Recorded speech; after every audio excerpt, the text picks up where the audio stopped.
Before we call the meeting to order, it is board policy to announce that when we have comments from the public and announce those who have signed up to comment this evening. And we want to thank each and every one of them for doing so.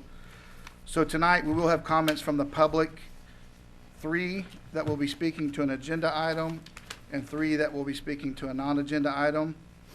We will have Mr. Brent Harris, Ms. Marcia Inslee, and Ms. Marla Tatro. And I apologize if I butcher anyone's name. I apologize in advance. And then non-agenda items will be Ms. Lori Garr, Ms. Donna Ralph, and Ms. Tina Williams. Those that are speaking to agenda items, you will have 5 minutes to give your comments. And those speaking to or commenting to non-agenda items, you will have 3 minutes. To agenda items specific, if the board has questions or comments to you, they can choose to ask those and have that dialogue. The rules and laws of Oklahoma do not allow us to ask questions for non-agenda items. So we want to thank each of you. And when we do say time, we ask that you please wrap up as soon as possible. So thank you. Call the meeting to order. Please call the roll. Ms. Roulette? Yes. Mr. Cockrell? Here. Mr. Denton? Yes. Mr. Majors? Yes. Mr. Allen? Yes. Next item will be the statement by the board Vice President, Mr. Steve Majors. As we begin this meeting, let us pause for a 60-second moment of silence to reflect, meditate, pray, or engage in any other silent activity.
Thank you. Next item will be the Pledge of Allegiance, led by our board clerk, Mr. Jerry Denton. Please stand. I pledge allegiance to the flag of the United States of America and to the republic for which it stands, one nation, under God, indivisible, with liberty and justice for all. Thank you. That's got to be comical right there. Okay, next item will be the formal adoption of the agenda. Any questions? Entertain a motion. Make a motion to approve. I'll second that motion. Motion and a second. Please call the roll. Ms. Roulette? Yes. Mr. Cockrell? Yes. Mr. Denton? Yes. Mr. Majors? Yes. Mr. Allen? Yes. Next item will be discussion motion to approve the November 4th board meeting minutes. Any discussion, questions? Make a motion to approve. I'll second. And a motion and a second. Please call the roll. Ms. Roulette? Yes. Mr. Cockrell? Yes. Mr. Denton? Yes. Mr. Majors? Yes. Mr. Allen? Yes, thank you. Next item number 6, Mr. Moore. Good evening, President Allen, Dr. Dunlop, members of the board. Sorry. It's my honor to present 2 things tonight. One is a big check, and the other one is a trophy. Oh, cool. Oh, that's neat. Wait for it. Over the summer, the district took part in 2 energy curtailment events with PSO. These events are called by PSO when they expect high demand, and so they ask their large account holders to curtail their energy usage, and then when we receive some funding back based on our savings. So this year, our check was for $77,811.18. And then our trophy was because we were one of the top 5 savers, peak performers. So, Very cool.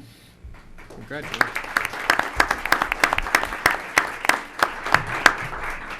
Mr. Moore, do you happen to know how much we've saved overall by participating in this program? I noticed he wasn't here tonight, or he could probably answer that. Or is he here? Jaden's here, Jaden but here? I don't know if Jaden has the numbers just for the PSO. Last year, I know we saved over 90,000 on the same program. I don't know what we did the 4 years before that, though, each year. I can get that for you, though. That's okay. I just thought you might have that offhand. No, I don't. Any questions? Job well done. All right. Thanks. Thank you, Mr. Moore. Next item, number 7, Mr. Dunn.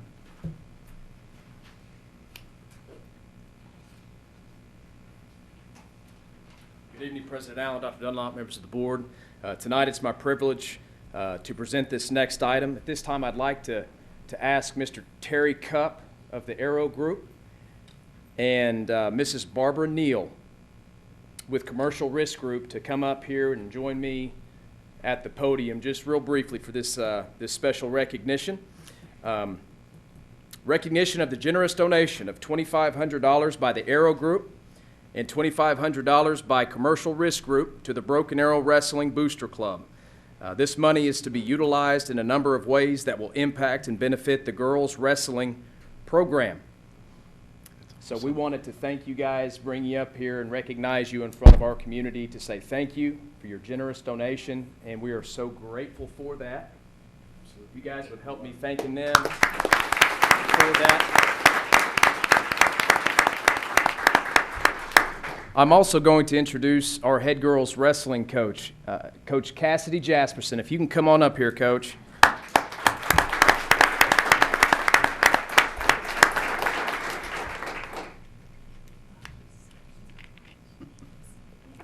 So Coach Jasperson was at Oklahoma City University finishing up her education degree in the spring whenever we found her, and I called 6 different people across the country in the women's wrestling community, and all 6 of them mentioned her name. And so we reached out to her. She is now serving as a special education teacher at the high school and just doing a wonderful, wonderful job with our girls wrestling program. It's been so exciting to see this program grow from the inside out. And I know that we have a few of our special athletes that are here tonight, the pioneers of girls wrestling in the state of Oklahoma. I will let Coach Jasperson introduce them and give you a little update on where we are as a program at this time.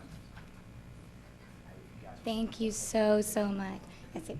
Thank you guys so much. I just wanted to share that when I was getting interviewed for this position, I told Mr. Dunn that no one will be more passionate or enthusiastic about this program as I will be, but I will need some guidance and support and some tools from him. And he has been great about giving me guidance and support, and you both have been amazing at providing us tools to ensure that our program's successful.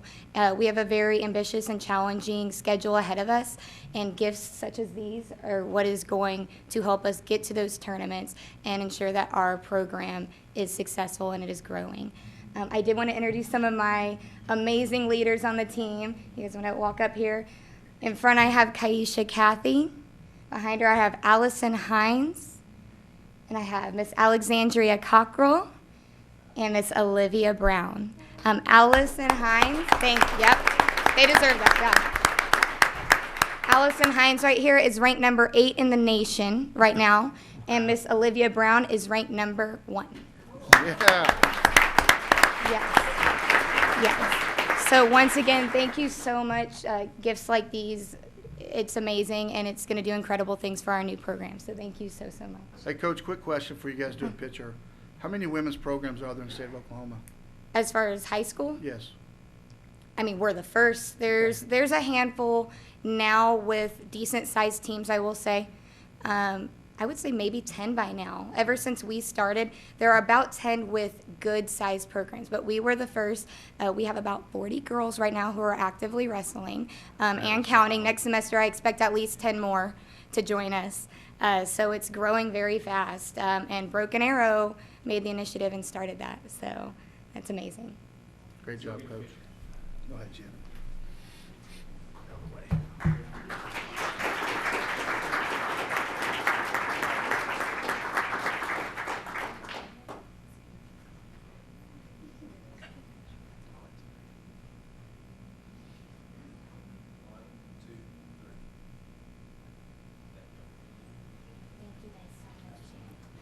Thanks, Coach, for keeping my stuff up.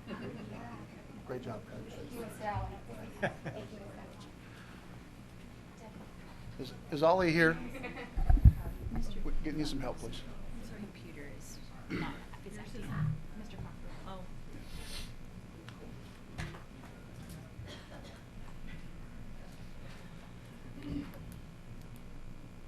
Mr. Cockrell, do we want to go ahead and proceed and do a manual vote on you until he's coming? We can do it manual for him. Yeah, we're going to have to do a manual vote for Mr. Cockrell too. Just to finish. All right, next item, Mr. Dunn, number 8, Oh, please. wait, we gotta make a motion to accept. Oh, we it. accept that, I apologize, No. Oh, wait, no? All right. Because it's, because it's under the threshold, so, okay. Next item, number 8, Mr. Dunn. Yes, sir. Dr. Dunlop, Mr. Allen, members of the board. This first item is a discussion motion and vote on motion to offer employment to an individual to serve as the Associate Director of Athletics, with such employment subject to a mutually acceptable and fully executed written contract of employment. Tonight, it's my honor to recommend Mr. Darren Melton for this position. Darren is no stranger to the Oklahoma high school sports scene, most notably here in the Tulsa area.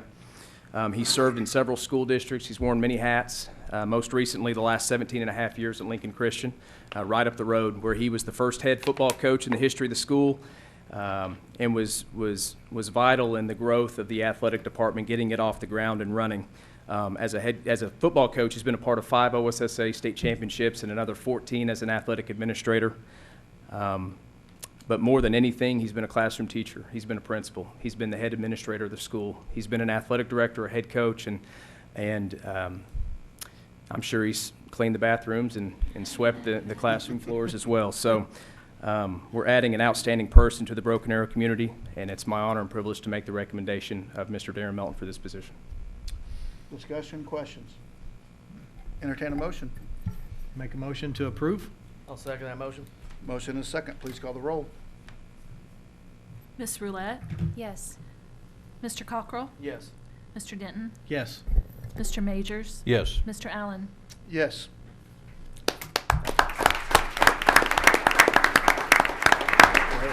I'm going to ask Coach Melton if you'll stand up and introduce your better half, please. I'm Darren. This is my wife Terry. I'm VA Tiger. Was here for 9 years, and we are so excited. Glad to have you, man. Tigers. Welcome. Thanks for having me.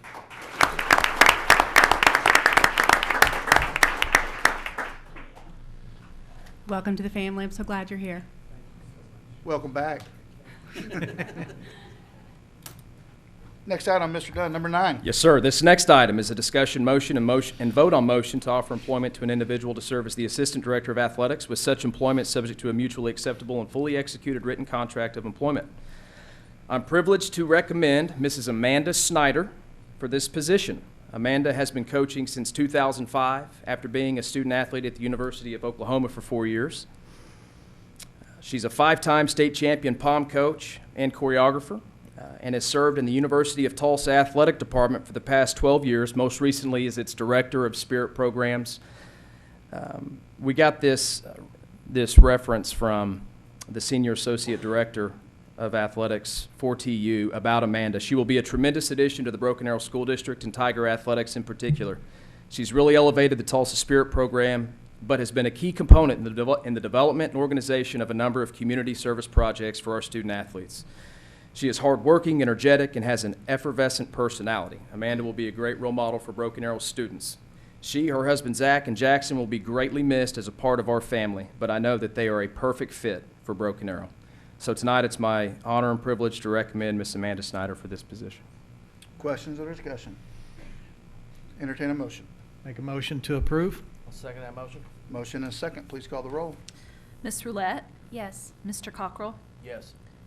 Mr. Denton, Yes. Mr. Majors. Yes. Mr. Allen. Yes.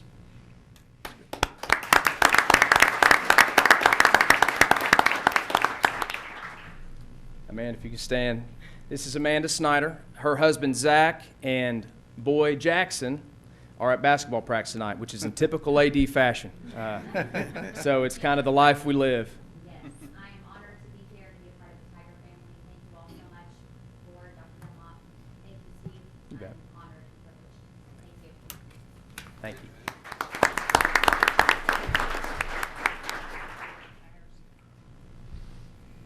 Next item, number 10, Ms. Enoff.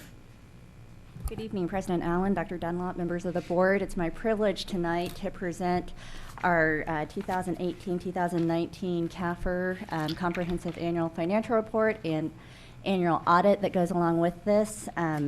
We started the CAFR 8 years ago, and it is so, I'm so proud to be able to present this to the board, to every year we've made this publication better and better, and this isn't just a financial document. We get information from all across the district, facilities, child nutrition, human resources, operations. There is a lot of just really good information about the district. And so I'm going to turn it over to our auditor, Mr. Kemper, to give you some highlights of the audit.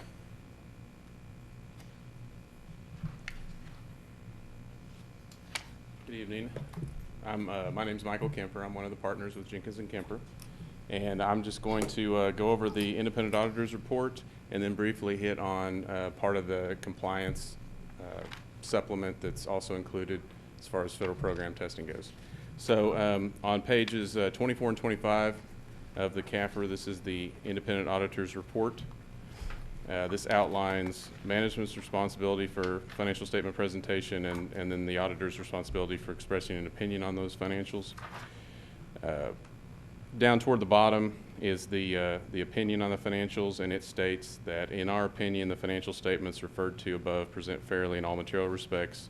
The respective financial position of the governmental activities, each major fund, and the aggregate remaining fund information of the Broken Arrow Public School District as of June 30th, 2019, and the respective changes in financial position for the year then ended in accordance with accounting principles generally accepted in the United States of America. So basically a clean audit as far as the financial statements go. We had no issues really with anything regarding the financials. Everything looked quite good. On the compliance reports, what I mainly want to hit on here is the schedule of expenditures of federal awards, which is on page 1 of the compliance portion. It's just the kind of a separate 9 or 10 pager. But this schedule of expenditures and federal awards outlines all of the federal programs that the district participates in. There were $13,484,551 in federal expenditures for the district in FY19. Of that, what we are required to do by OMB is risk assess all of the larger programs and choose one program or multiple programs to test at least 20% of total federal expenditures for the year. And then these programs are rotated each year so that we test something different usually every year. This year we chose the child nutrition programs, the lunch, breakfast, and summer food programs to hit the 20% mark. And then on page 8 of the compliance supplement, it's kind of got a summary of auditor's results, outlines the fact that there was a unqualified opinion on the financial statements. There were no significant deficiencies or reportable conditions for the financial statement side or the major federal award audit. The district did qualify to be a low-risk auditee because you're reporting on generally accepted accounting principles and there were no reportable conditions in the prior year.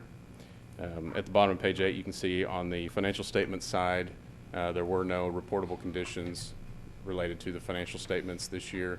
And for the findings and question costs on the major federal award programs, being the child nutrition program, there were no reportable conditions on that program either. I think overall everything went quite well, pretty smooth. Does the board have any questions? Ms. Enoff, is this available to our public online? It is. It will be online after tonight. I want to thank you and your entire team. First, it was just not small, but a bunch of bound papers, and this gets more professional and more in depth every single year. I just want to thank you all. It's a wonderful report. Anybody wants to know anything about BA Financial, what's going on, read this, and they'll get a great picture of what we're doing here. So I want to thank you and your staff and your teammates. Well, and I'd be remiss if to not mention our communications team that makes the report look professional and pleasant to read. And we're just so proud of the document that we put forth every year for the board and our community. So we appreciate your support. And just to clarify, state laws that surround financial reporting for school districts, is this required by state law?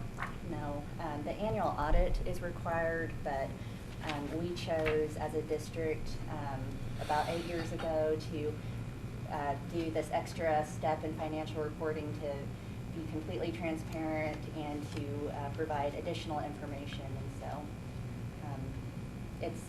it's a wonderful document, and I'm very, very proud of it. Ms. Mitchum leads our financial team that does a lot of the logistics of the report, and we get, like I said, help from communications and many, many other departments that go to put the data together for us. And I just want to repeat, I compliment your team to take that financial responsibility and being completely transparent with our community of where our dollars are being spent. So thank you. Any other discussion, questions? Okay, entertain a motion. Make a motion to approve? I'll second that motion. Motion second, please call the roll. Ms. Roulette? Yes. Mr. Cockrell? Yes. Mr. Denton? Yes. Mr. Majors? Yes. Mr. Allen? Yes, thank you. Next item, Mr. Hanema. Good evening, everyone. I'd just like to echo that I'm so glad we have a talented financial team, because my head is just spinning right now trying to make heads or tails of all that, but we've got the best in the business doing it. As part of my job, I have the privilege of serving in an advisory role with the Broken Arrow Public Schools Foundation, and this dedicated group of community members, of course, has been generously supporting our kids since 1992. Very excited about our leadership that's in place and the things that we have planned for the future. We've been around since 92, but we're just getting started. So I'm here to ask you to approve the foundation's donation of 60 grants to teachers for a total of $39,986.61. But before you do that, I'd like to introduce my friend Karen Lawless from the grant committee to explain how, why, and more of the particulars. So, Ms. Lawless. Good evening, everyone. Thank you very much for the opportunity to present to you all. My name is Karen Lawless, and I am the chairperson for the Foundation Grant Committee. I am here representing many of our foundation members who are in the audience this evening. For the 2019-2020 instructional year, we as a foundation decided to add some changes to our teacher grant program. First, it was our desire to have the grant process completed in the fall semester so that students of the current year might be better served. The grant submission window was the entire month of October. Secondly, we wanted to expand beyond the traditional cap of the $1,000. With the current funds that were available to us at the present time, and after spending many hours reviewing the 119 grants that were submitted, the foundation is awarding, as Mr. Hanneman mentioned, $39,986.61 to 60 recipients at 19 sites across the district, with 6 of those grants being above and beyond the $1,000 mark. And if approved this evening, the grant delivery date is next Wednesday, December 18th, which we think will be a wonderful kickoff to the winter break. Thank you. That's awesome. Any questions? I want to thank the foundation. I got to sit in those committees back then, and it's just wonderful how the foundation has grown, expanded the opportunities for our teachers, and it's that delivery date's very exciting when you show up at those teachers' doors. It's a great feeling. So thank you all, and I appreciate that support for our teachers. Thank you very much. Make a motion to approve? I'll second that motion. Motion and second, please call the roll. Ms. Roulette? Yes. Mr. Cockrell? Yes. Mr. Denton? Yes. Mr. Majors? Yes. Mr. Allen? Yes. Thank you again, Broken Arrow Foundation. Next item.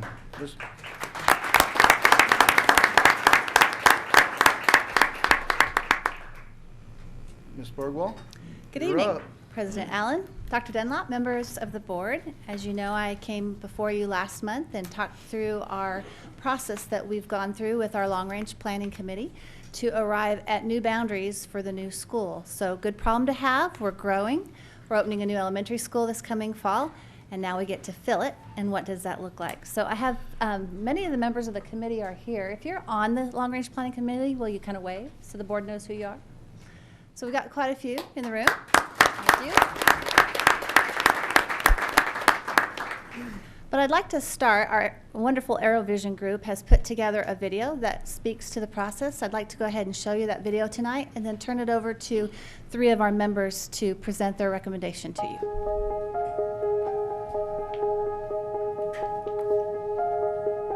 So next school year, we'll be opening our next elementary number 16. And yes, it will have a name at some point, but currently it's elementary 16. And tonight and over the next coming months, we have a committee of patrons that are looking at the boundaries. What will the boundaries for that school be?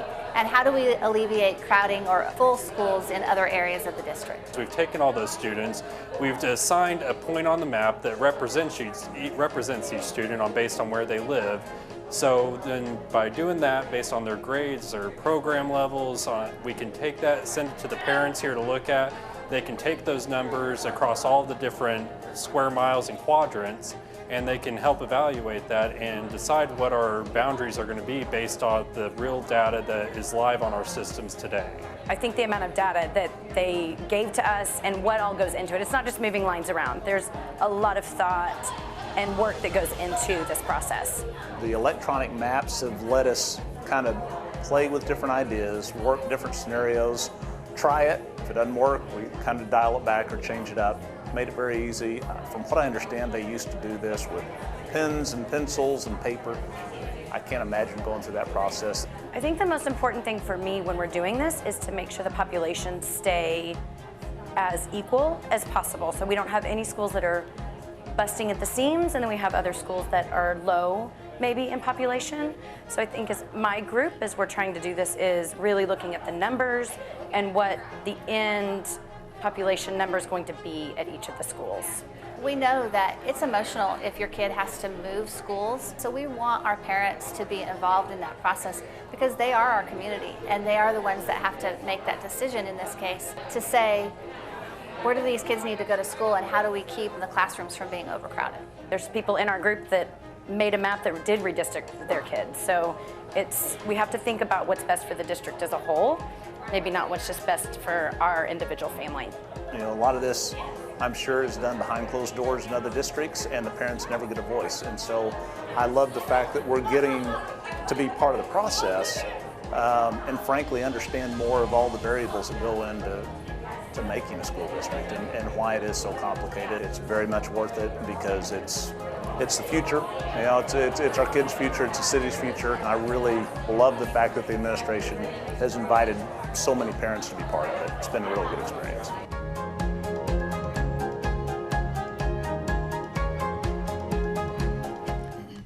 So that's really a great video to explain the process of how we arrived at these maps that you see behind me tonight. So from the committee, I have Tammy McCartney, Tara Spino, and Natalie Daniels that are going to go through and kind of give you some more detailed information on why we arrived at the maps that we arrived at.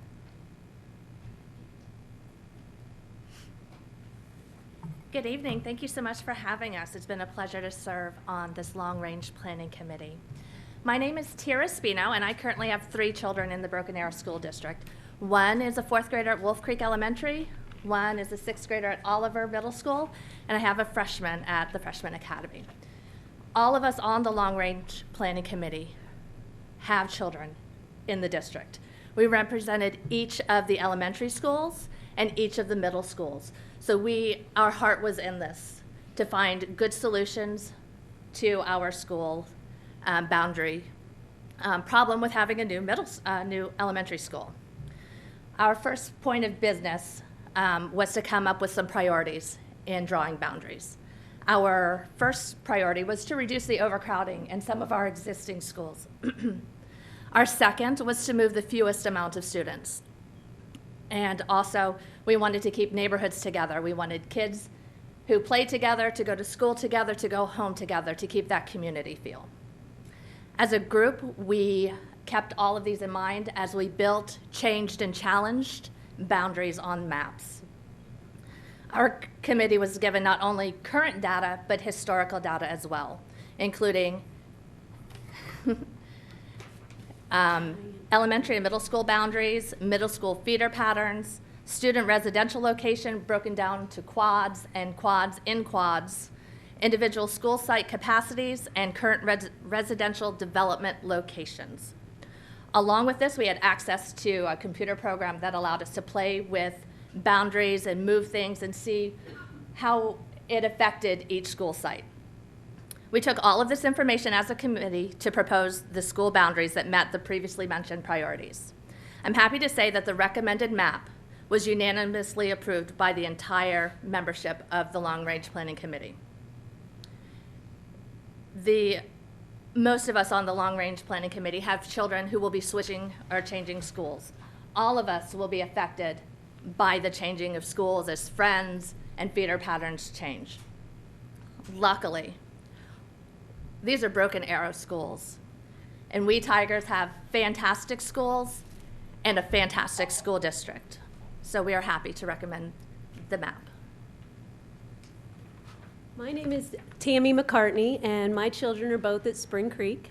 And when we were looking at the maps, like we said, our highest priority was to relieve overcrowding. So Natalie's going to be Vanna over here because I can't talk and point at the map simultaneously.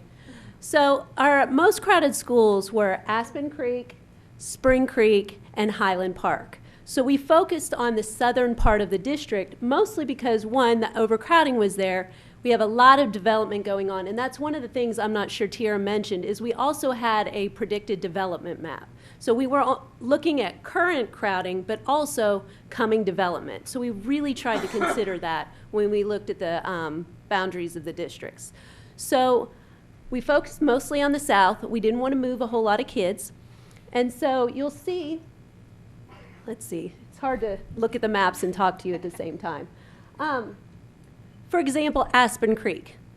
You'll see right here, we haven't changed it from its current boundary much. We moved 2 quadrants of 1 square. Right here. That small amount changed 162 students, took them from Aspen Creek and took them to Leisure Park.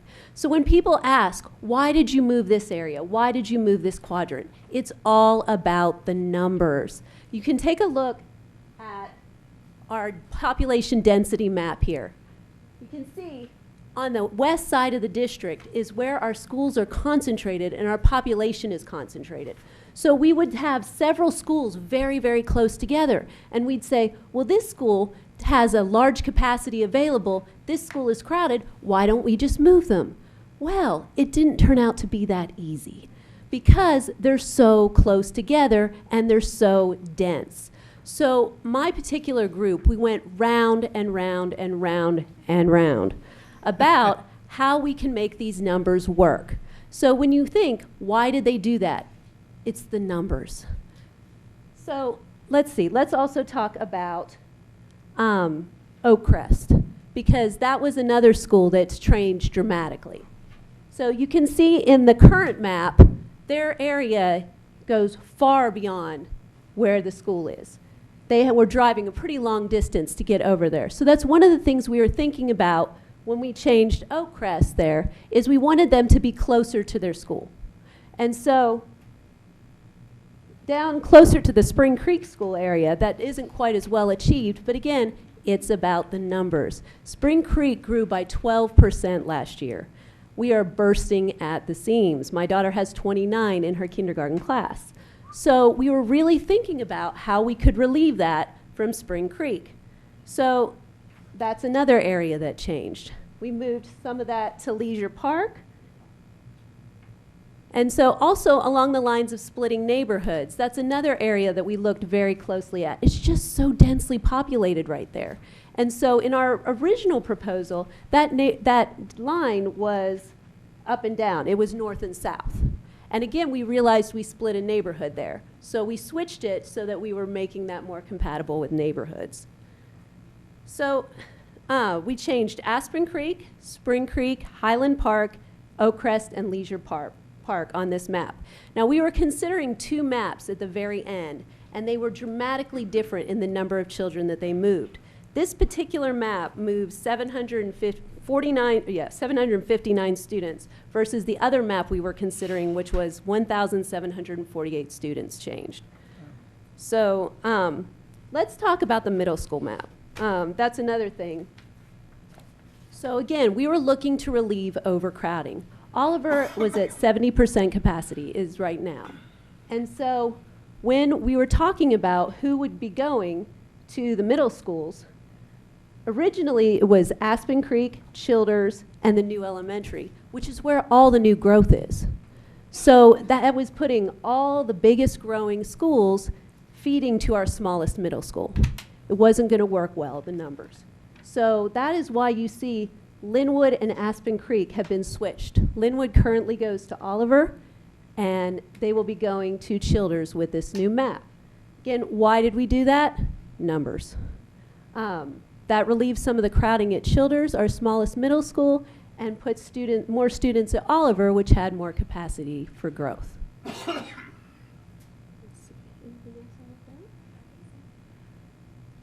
Any questions?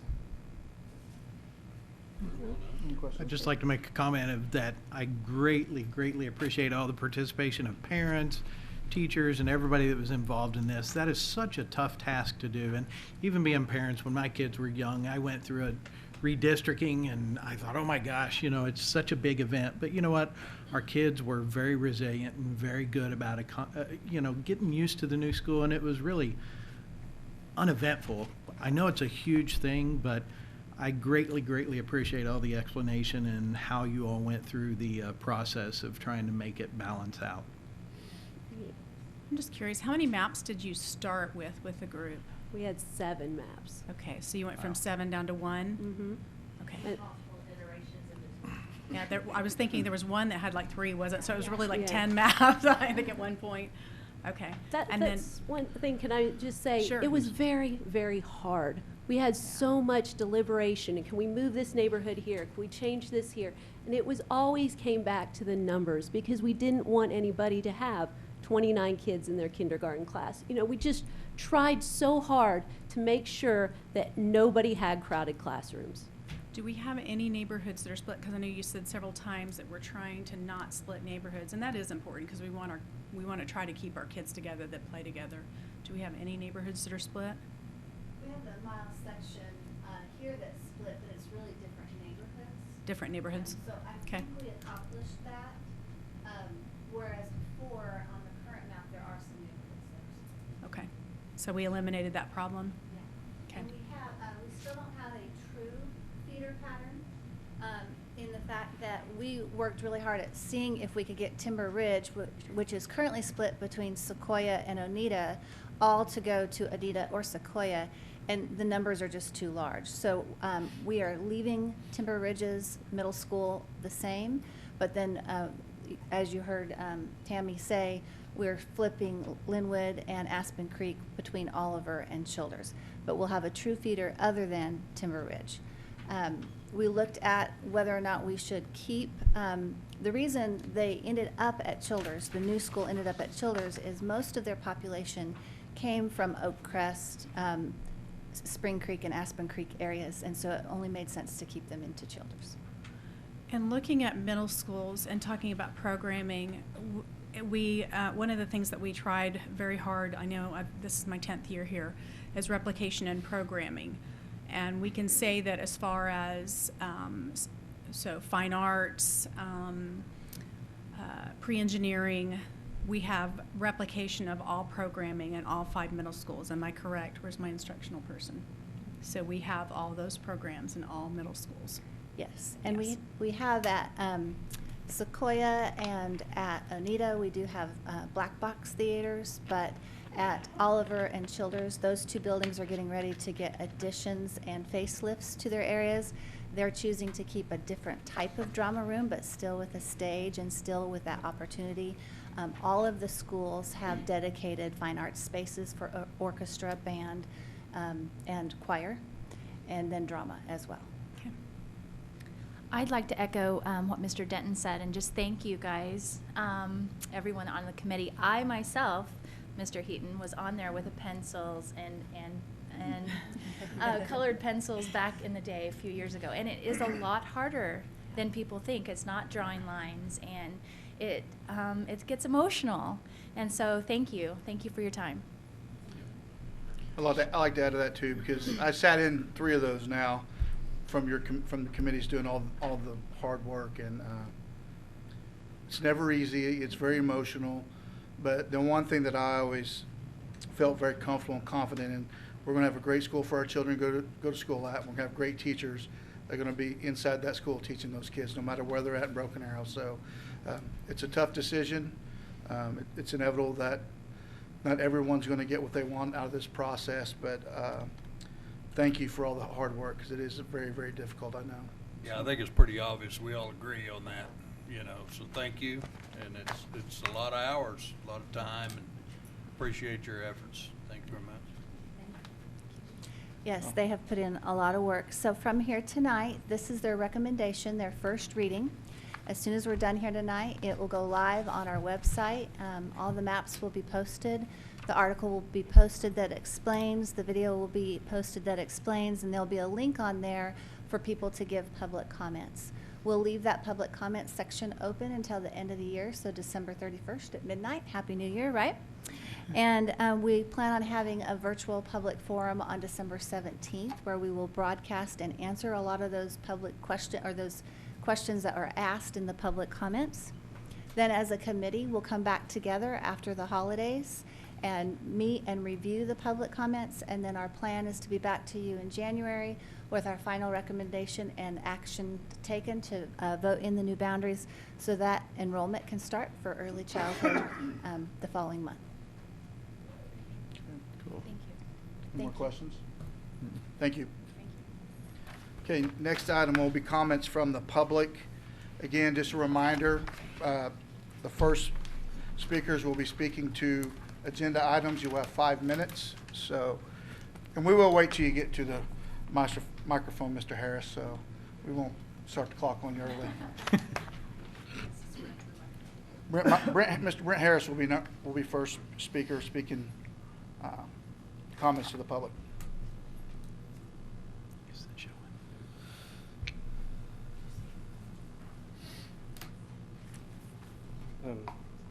Did bring copies for each of you, if that's okay. Thank you.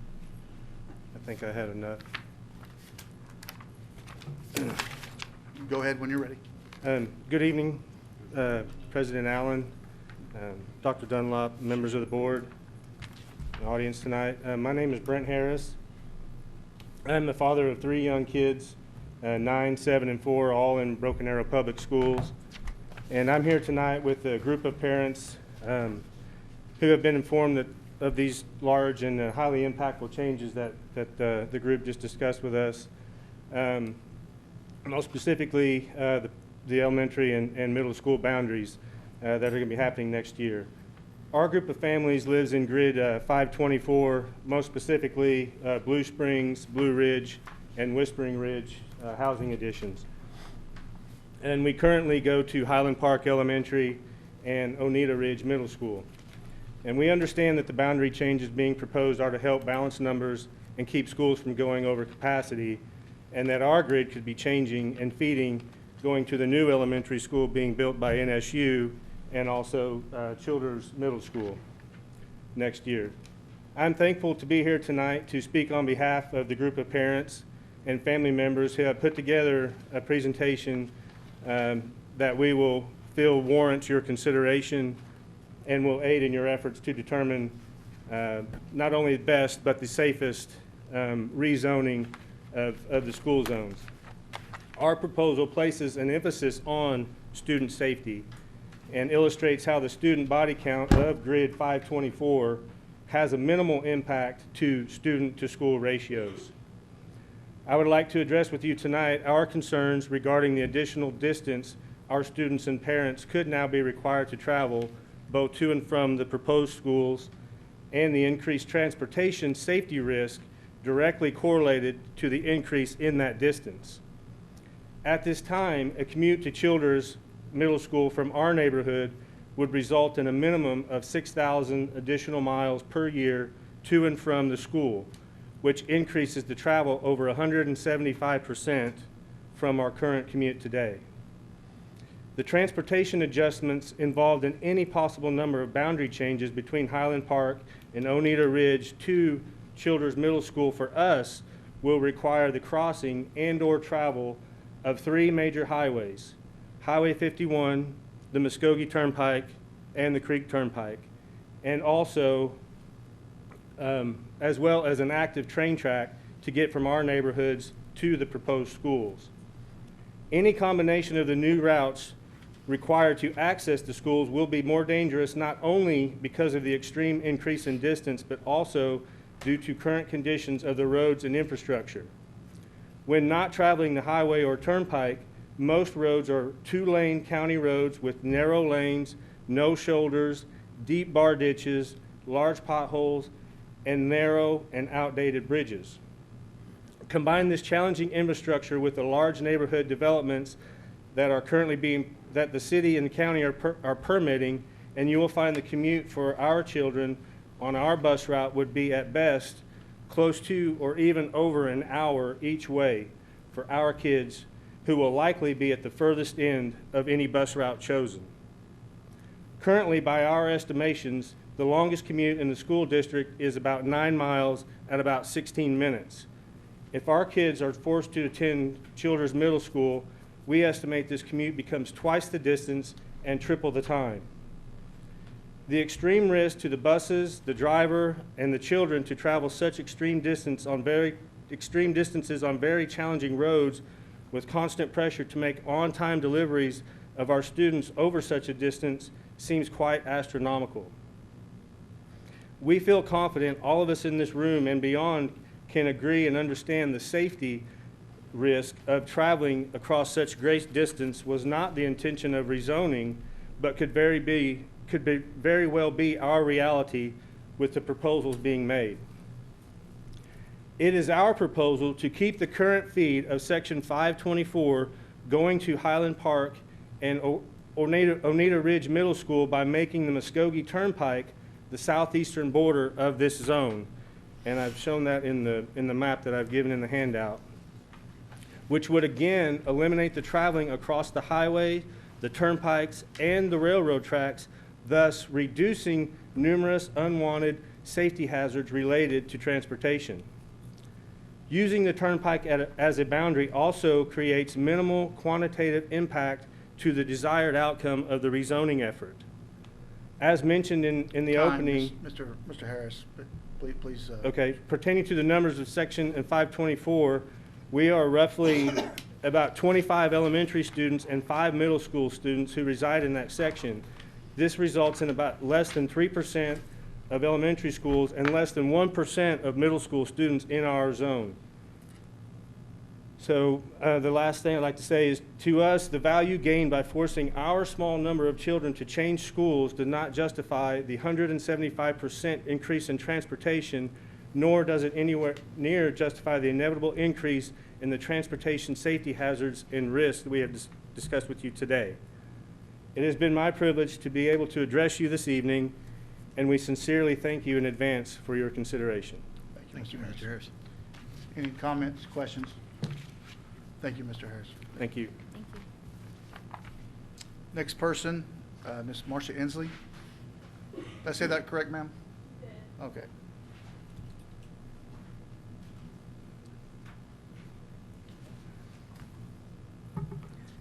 Good evening, members of the board. This is triggering all my social anxieties right now. Sorry. It's okay. Hi, my name is Marcia Ensley. I have 2 children. My oldest is 8. She attends Highland Park. She's been in Highland Park since kindergarten. And although I mirror what the previous speaker spoke to about travel, it's a huge burden. I would like to point out quickly that I am in area 522, which here's Highland Park, right here. It is the Turtle Creek at Midway neighborhood. It is a fairly new construction neighborhood. I moved in 2013, and it's mostly young families, and I believe we moved to that neighborhood specifically due to its location to Highland Park. We pass by it no matter where we're going. We see that school and all the colorful roofs, and it was a very big inducement for us to go to this school.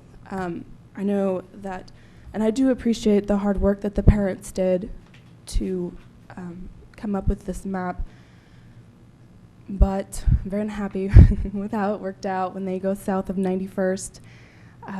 We love Highland Park. We love our principal, and I wanted to add a personal note about this decision. I know we talked about, and it was mentioned, the resiliency of kids, and for me personally, I moved every 2 years of my life. I was a latchkey kid. I came home to an empty house, and that's not to put a negative impact on that. As parents, we support our children. We do what we can, and I'm a working single mom, so I understand that, but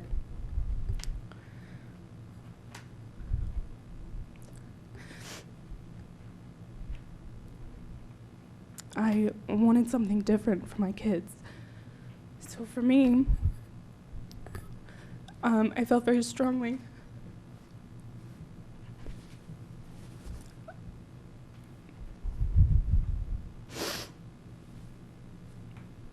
I was not as resilient. And I feel like it was a very reasonable expectation that when you live across the street from a school, that your children will stay there. Now I came up with all kinds of reasons and checklists about why I thought this was a terrible decision, but I know that the parent committee and I know of members of this board take it very seriously, and you have been through many redistricting, and I know that you take everything into consideration, and so my request is entirely self-serving. I understand that there exceptions have been made in the past. I believe with Trinity Creek that is a City of Tulsa school, and an exception was made for them to go to a Broken Arrow school. And my request is that an exception possibly could be made for the families in Turtle Creek. I do believe that a huge inducement to moving to that neighborhood was the school. We pass by it every day. I can't reiterate enough about how difficult transportation will be to children. My children are 5 years apart. They'll never go to the same school, so it'll be extremely difficult picking them up and making those arrangements. I'm not sure how I'll do it. I'll figure it out. But that is my request to the board. Thank you. Thank you very much. Thank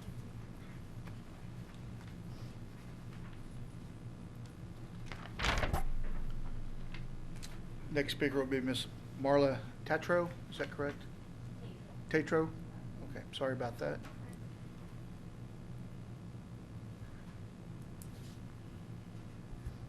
I'd like to thank the board for allowing me to comment. My name is Marla Tatro, and I have a son that is a 7th grader at Oneida Ridge Middle School. So he will be completing his time at Oneida Ridge with the kids that he's gone to school with since pre-K at Children's, I guess. Thank you. I'd like to start by thanking the committee. I realize that's a very difficult task. You have to set aside your own family's needs and concerns and think about the better good of the community, and I do appreciate that.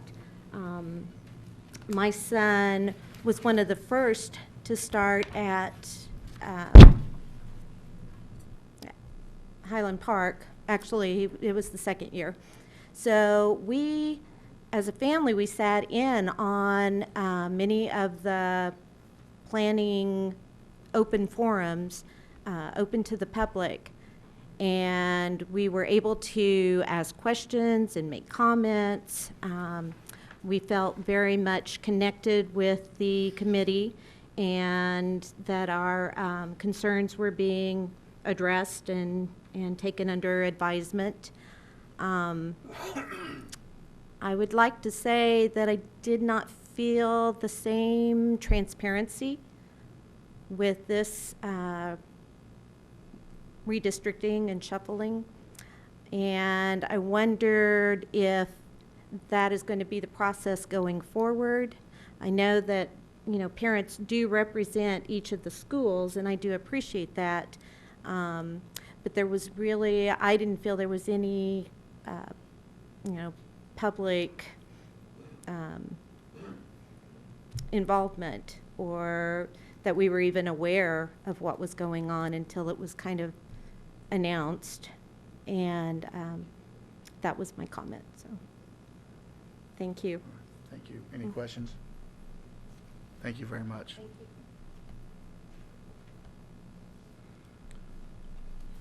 Our next speakers will be speaking to non-agenda items, and reminder that there will be 3 minutes for your comments.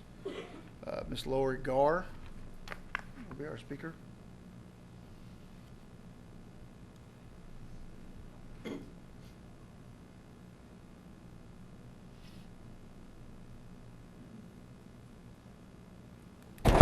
Good evening. My name is Lori Garr.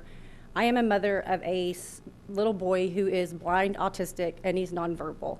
He has been going to Broken Arrow Public Schools for 11 years now.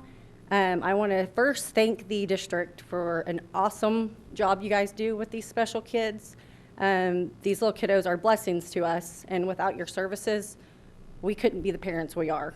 There have been some complaints of a individual. I'm going to leave names out because the complaining half isn't here, just for the reputation of the individual. She is an educator within the district. Some of the parents within the district have made some complaints on her. She taught my son for several years. She is a loving person. Not only has she taught my son, she is also my babysitter. I have a daughter as well. I am a nurse, and I am highly educated and trained in these complaints being made against some of these children. As a nurse, I've never seen any marks, any concerns of anything on my son. My daughter, she is your typical child. I stay away from normal. We all have our own normal. And she's never made any concerns or complaints of her being the babysitter, like hurting or harming my child. My child also he takes injections if needed, emergency injections. I trust this individual to give my son that shot if needed. She not only is she just a great teacher, she also has done things with churches in the community to help parents with these special education kids. And so parents can attend church and get the things they need. But she's awesome. These parents, it really made me mad. I got kicked out of their online group for being honest. And they deleted a lot of my comments. But I'm just here today to defend her as a positive side. You guys have heard the negative side from the complaining party. Like I said, I'm leaving her name out for her reputation. But I want to thank all you guys. The services you provide for our kids are awesome, and not all districts. Some parents have to fight for these services in other districts. Broken Arrow does an awesome job, and I just want to say thank you. Thank you. Thank you. Next speaker, Donna Ralph.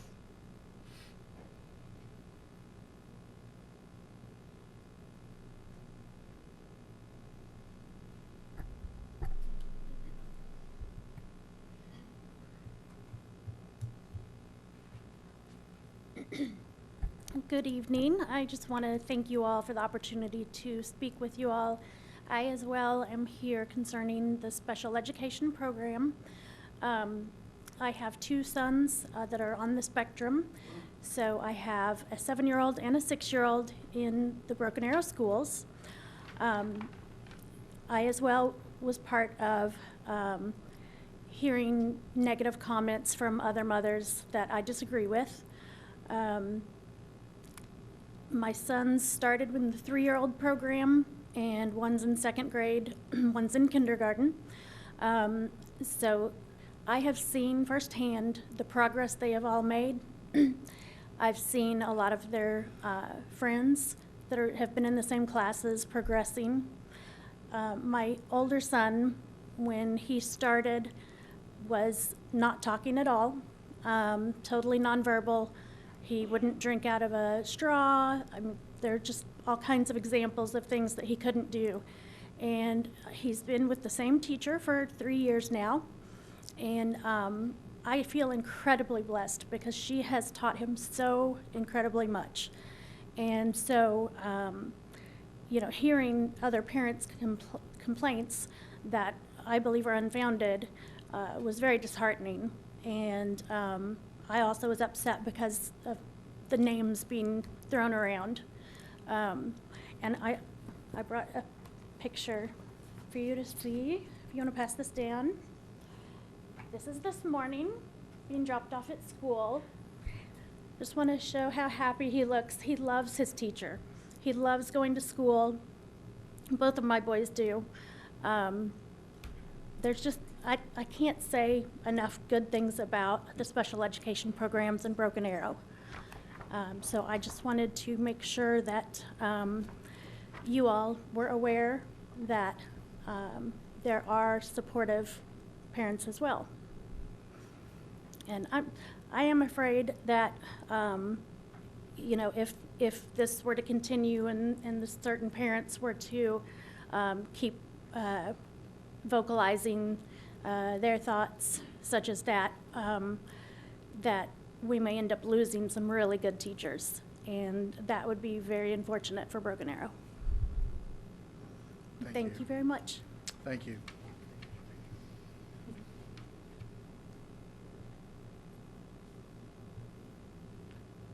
Next speaker, Tina Williams.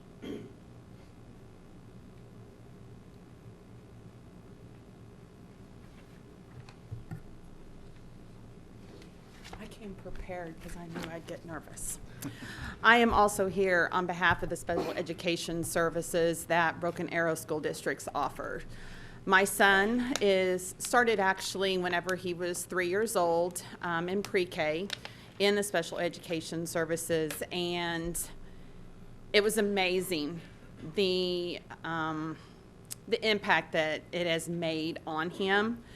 But more specifically, I wanted to talk about the person that has made the biggest impact, not only on my son Grayson, but our family. So this is what I wrote. My son Grayson attends Wolf Creek Elementary for the autism program. He has attended Wolf Creek since kindergarten and is currently in the 2nd grade. His teacher has been Dana for all 3 years. When Grayson started kindergarten, he was nonverbal, had trouble with transitional situations, and behind academically. Due to Dana's classroom structure, persistence, and patience, Grayson has greatly improved in all areas, but most of all, Grayson now can communicate effectively with us. Dana is the reason that he has accomplished so much. Her teaching methods, understanding, and training in autism is exceptional. We are confident in her abilities to handle any situation that may arise with Grayson.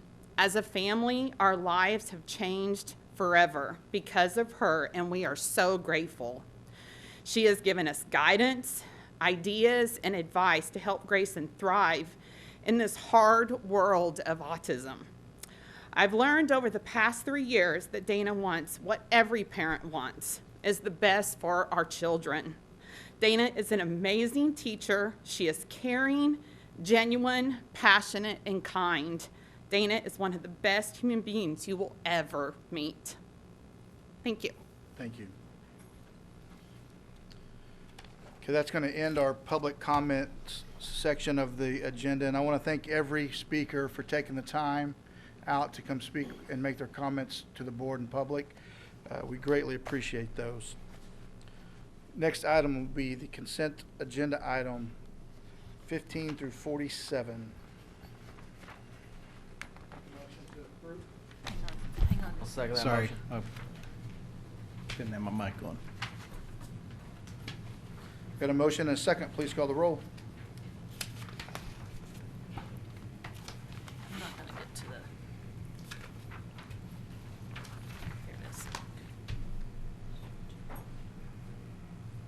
sorry, hang on 1 minute. You're fine.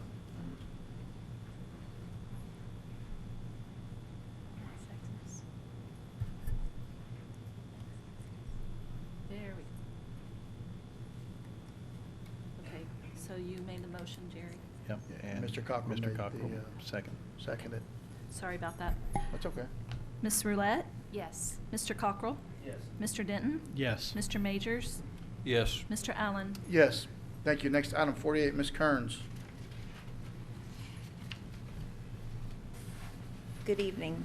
I am super excited about my board item. Number one, it's not policy change. Amen. And it's to honor such a deserving group of our employees. 3 years ago, the board charged us at a retreat to continuously strive to improve our support skills. We do this in a number of ways. We do studies on other districts to make sure that we remain competitive. We look at retention rates. We look at declined job offers. And each year since that board retreat, this is year 3, we have brought a different pay scale to you to review. Tonight, I'm thrilled to bring you the new custodial pay scale that we are asking you to approve. We are asking for an approximate $340,000 investment that would go into place in January. This would give all of our custodial staff at least a $1 raise, $1.25 for our leads and our supervisors. They're an unbelievably deserving group of employees who do an amazing job, who I know I'm preaching to the choir we could not function without. And we ask your approval of their new pay scale at this time. Questions, comments? It's the easy one. Make a motion to approve. I'll second that Got a motion. motion and a second. Please call the roll. Ms. Roulette? Yes. Mr. Cockrell? Yes. Mr. Denton? Yes. Mr. Majors? Yes. Mr. Allen? Yes. Thank you, Ms. Kearns. Wish Next, we could give them more. Yep.